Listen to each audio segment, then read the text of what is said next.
Pemandangan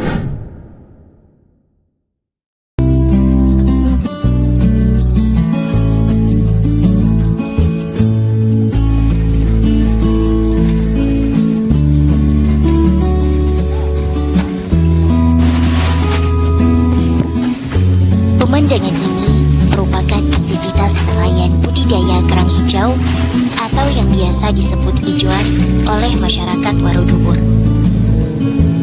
Warga memanfaatkan laut sebagai sumber penghasilan mereka sehari-hari untuk menopang kehidupannya selain dari hasil menangkap rajungan. Waruduwur merupakan desa yang terletak di Kecamatan Mundu, Kabupaten Cirebon, Jawa Barat. Desa ini memiliki luas wilayah 208,56 hektar. Desa Waruduwur terbagi menjadi 2 dusun, yaitu Dusun Waruduwur dan Dusun Kandawaru. Sejak tahun 2006, warga Waruduwur memulai budidaya hijauan dengan membuat kerambah di sekitar bibir pantai.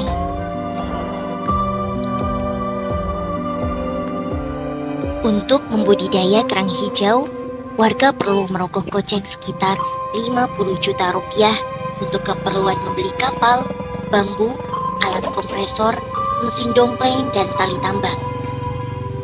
Dari modal awal tersebut, per 1 tahun atau 4 kali panen, pembudidaya hijauan dapat menghasilkan uang rata-rata 90 juta rupiah untuk 1 kerambah.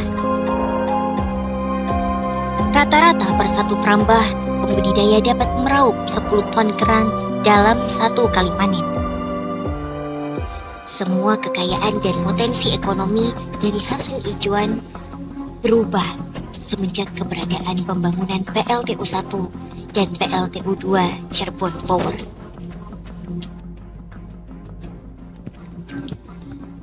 PLTU 1 berkapasitas 660 MW yang dikelola oleh suatu konsorsium perusahaan multinasional raksasa dari Jepang, Korea Selatan, dan Indonesia bernama PT Cirebon Electric Power.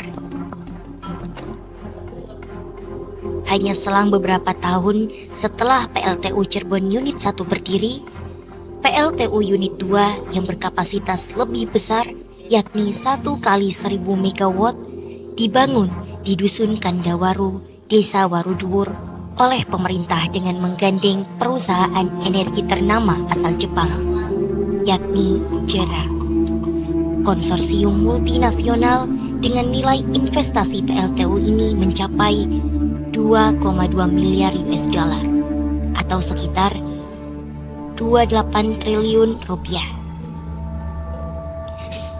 Mega proyek PLTU 1 dan PLTU 2 ini merupakan bagian dari proyek ambisius pemerintah untuk penyediaan listrik 30 gigawatt dengan keuntungan besar yang mengalir ke pemegang proyek dan jaringan yang terlibat.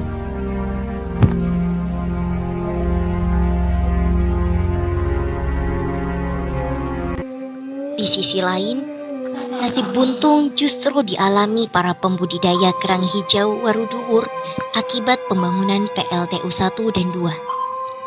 Pasalnya, industri energi kotor ini membuang limbah-limbah cair ke laut dekat dengan kerambah hijau milik warga. Ditambah lagi, bongkahan batu bara yang jatuh setiap kali kapal tongkang mengangkut material batu bara yang akan dikonversi menjadi listrik mengganggu produktivitas budidaya hijauan. Limbah-limbah pembuangan dan bongkahan kerikil PLTU menyebar tak beraturan kemana-mana hingga masuk ke kerambah hijauan. Tak jarang, kerikil batu bara menempel di tali tambang tempat kerang hijau tumbuh. Akibat aktivitas PLTU 1 dan 2, penghasilan pembudidaya hijauan tiap hari dan tiap tahun kian menurun. Yang sebelumnya bisa mencapai 90 juta rupiah menurun menjadi 20 juta rupiah dalam 1 tahun.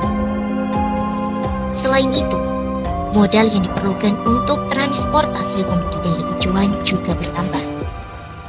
Kenaikan harga solar untuk bahan bakar kapal yang meroket tajam menjadi penambah derita dari warga pembudidaya ijuan.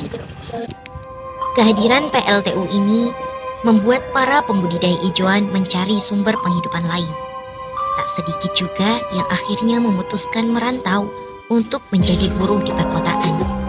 Dan sebagian memilih bertahan meski kehidupannya semakin terhimpit karena kehadiran PLTU ini.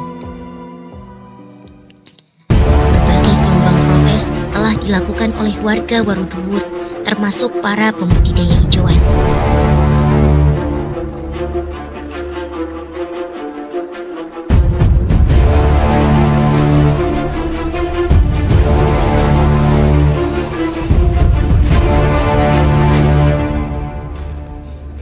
Dari banyak protes yang dilayangkan, ternyata tak menggoyahkan keserakahan industri energi kotor untuk berhenti menambah over surplus listrik, merusak lingkungan, dan merampas kehidupan masyarakat.